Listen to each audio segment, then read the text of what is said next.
In a new movie called The Will to See, Lévy sends his dispatches from conflict zones around the world, refusing to ignore those places where suffering is most profound. Here's a clip.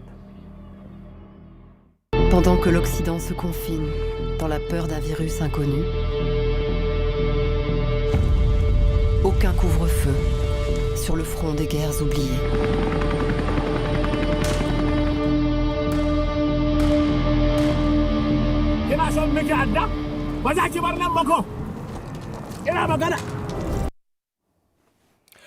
Bernard-Henri Lévy joins me now from New York, and I just had my glasses on, Bernard, to check out that imagery that you sent there. I mean, just that first image that we see there of you being chased by a man with a machete, I think in Nigeria. What did that refer to? What was that story? I was in the Middle Belt in Nigeria, a place where Christians are murdered, slaughtered every day by Boko Haram affiliates called the Fulanis, and I was there to report about that. And I was with a Christian community of a village, and this group of Fulani appeared and did not want. In these sorts of situations, the killers fear one thing, which is witness. Witnesses are the real thing which does not have to happen in situations of mass murders, slaughter, or genocide. And in Nigeria, you have a situation of mass murder, which is very poorly documented, and I went out there for that. And it is the beginning of my movie, with the terrible story of a young lady called Jumai Victor, who is now dead, and who was butchered. Her arm was cut piece after piece by a group of Fulani led by an Islamist, a jihadist emir, and the film begins with her story. And just to say, before we continue about the big picture of your movie, it's quite rare that we get stories about the persecution of Christians. We do pay a lot of attention to, to Islam, to anti-Semitism, to what happens in many other, very difficult situations that we must pay attention to. But there's a lot going on in terms of life and death in many parts of the world, persecuting and killing Christians. Why did you decide to focus on that?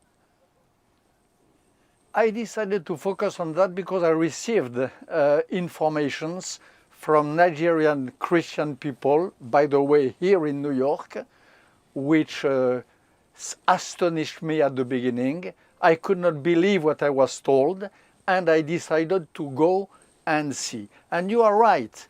There is a cliché of the Christians being on the side of the dominance, of the powerful, and we have a certain difficulty to imagine Christians being also victims.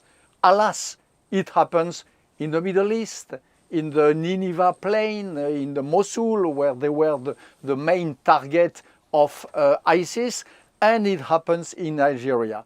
And as a human rights fighter, as a French, and as a Jew, I feel that it is my responsibility when Christians are targeted because they are Christians to defend them and to go and see and report. As a Jew, it is my responsibility to focus on massacre of Christians where they happen. It's really interesting you put it, as a Jew, it's your responsibility. I don't know whether you just heard the interview that Walter Isaacson did with Albert Bourla, the CEO of Pfizer. Oh, my goodness. The story he says about his mother and about the lesson that she taught him. I mean, she was in front of a firing squad, and just because somebody had been bribed, she was lucky to be removed from that. And she heard the machine guns killing those who remained. I just can't even imagine living with that. But it's so important to remember those, and you do put these on all of our radars. And I just wondered just what you think about, or how you assess the current state of anti-Semitism in the world. I mean, you saw what happened in a Texas synagogue just a week or so ago. Anti-Semitism is on the rise, for sure, in Texas, in France. In France, since 10 years, 12 years since the Toulouse attack, they kill Jews in the streets, which did not even happen in the 30s of the 20th century. So for sure, anti-Semitism is on the rise all over the world, and alas, also in the free world. So we have to combat that. I combat that with all my strength, whatever is the color of anti-Semitism. Sometimes it comes from the right, often it comes from the left, and we have to combat it. But what I've been told is that being a Jew means also to embrace the cause of the afflicted, of the oppressed, of the homeless, of the have-not, wherever they are. This is why I engage myself in the adventure of this movie in the middle of the COVID crisis, when it was apparently impossible to travel. I decided to spend my time in refugee camps in Lesbos, in Afghanistan, with those women, young ladies who could not believe that they were to be betrayed by America, in Syria, in Iraq, and so on. For me, my humanism means that. Yes, so I was going to refer to some of these points you've just brought, because we've got some video from your film. And I wanted to go actually to the ones, I think you're mentioning them, the Kurdish fighters, the female fighters, who you visited. And we're just going to play this clip from the movie. Mais je veux surtout passer du temps avec ces jeunes filles qui sont en première ligne de la guerre. Je veux saluer ces femmes pour qui l'égalité avec les hommes, le féminisme, se vivent les armes à la main.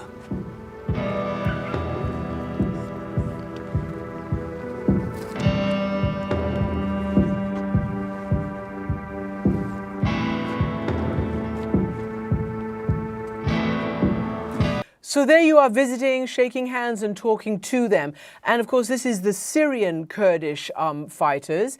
And of course, they fought very valiantly with the US against ISIS.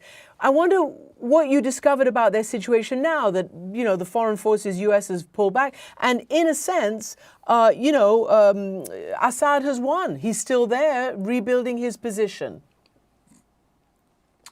Alas, Assad has won, and alas, these young ladies whom you just saw probably lost. They are heroes, heroines, valiant. They deserve a real life. Instead of that, they did fight for us and for themselves, ISIS, and by the way, Erdogan, and we dropped them flat. We betrayed them. You know, in many wars, the West or whoever you have always blood on your hands. Generally, the blood you have on your hands in a war is the blood of your enemies. In the case of the Kurdistan, we Westerners, we Americans and French have on our hands the blood of our allies. We have the blood of some of those young ladies, brave, valiant, which we betrayed and let be butchered by the proxies of Erdogan or the proxies of Bashar al-Assad. And this for the West is a shame. It is a stain on the consciousness of our generations. When you visited them, I mean, did they understand what was happening? I mean, sadly, the history of the Kurds have been one betrayal after the other by the US and by the West. And it is very sad. There's a clip in your movie where you are dialing up President Macron when you're with these forces. What were you doing? What were you saying? And what is the message to those Syrians who stood by the West when they needed them as allies? The message which I tried to deliver them is that they were not completely alone. As you know, there is a saying among the Kurdish people, which is that they have no other friends than the mountains. For me, to go there, to spend time with these young ladies and girls is in order to tell them you have not only them, you have also a few friends in the West. And it is true that I show that in the movie.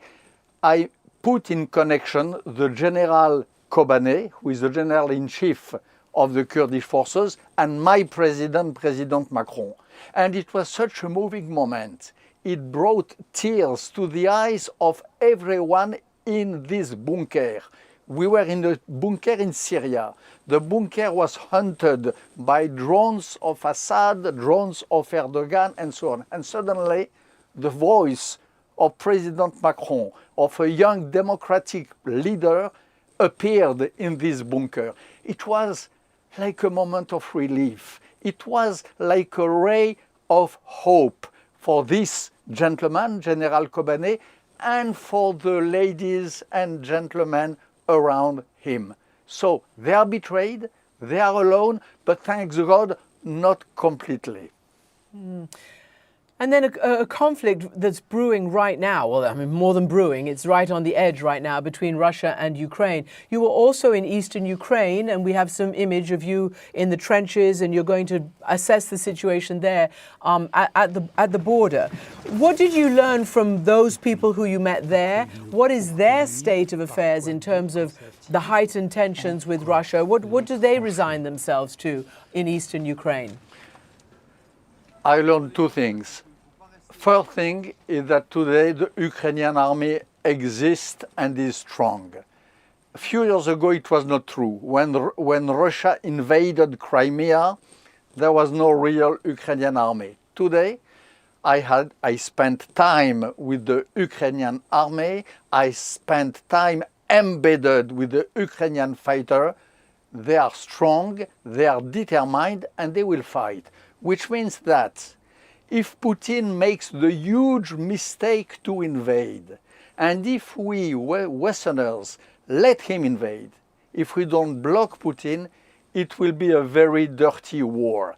It will not be a promenade de santé. It will not just be a walking in the area. It will be a terrible war, because the Ukrainians, they are patriots. They have the feeling that they defend a real conception of the world. They defend Europe, they defend open society, they defend humanistic values, and they will certainly not withdraw without fighting. So I cross fingers. I pray, or I would pray if I could pray, that the war does not happen, that the war does not burst, because it would be a terrible war against Ukraine and in Europe. Mr. Putin was very clear. Last December 17, he addressed a double ultimatum to Europe. The ultimatum was addressed to all of us. It was an act of blackmail. It was an act of political terrorism from Vladimir Putin, threatening us, Europeans, of a real war. This is what would happen if we continue to be mild and to be sweet and to be compromising with Putin. And in fact, today, the European Council President said that an attack by Russia on Ukraine would be an attack on Europe, and that it would carry with it terrible consequences for Russia.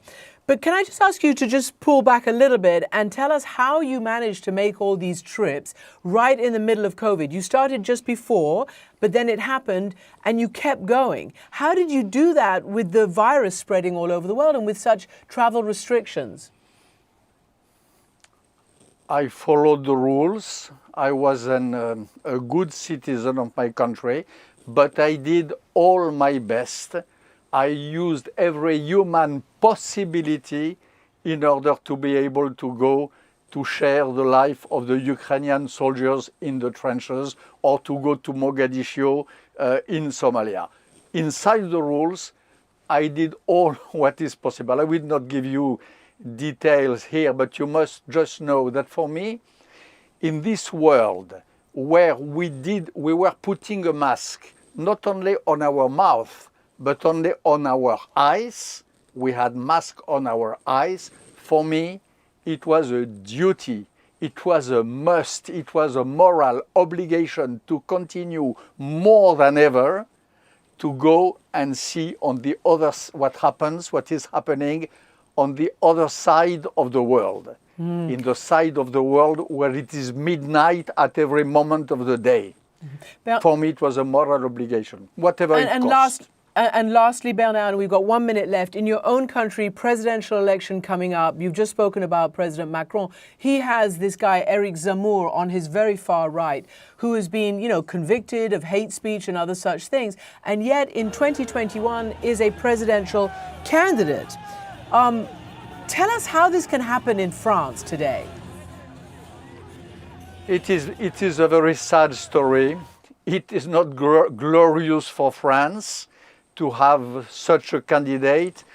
I hope it will not be a date in the history of the French Jewish community. I hope we will very soon forget this political buffoon who is Mister Zemmour. He preaches hate. He preaches cruelty against others. I hope this episode will be very soon behind us. All right, Bernard-Henri Lévy and The Will to See. Thank you for joining us with your film. Really fascinating. Thank you very much. Thank you.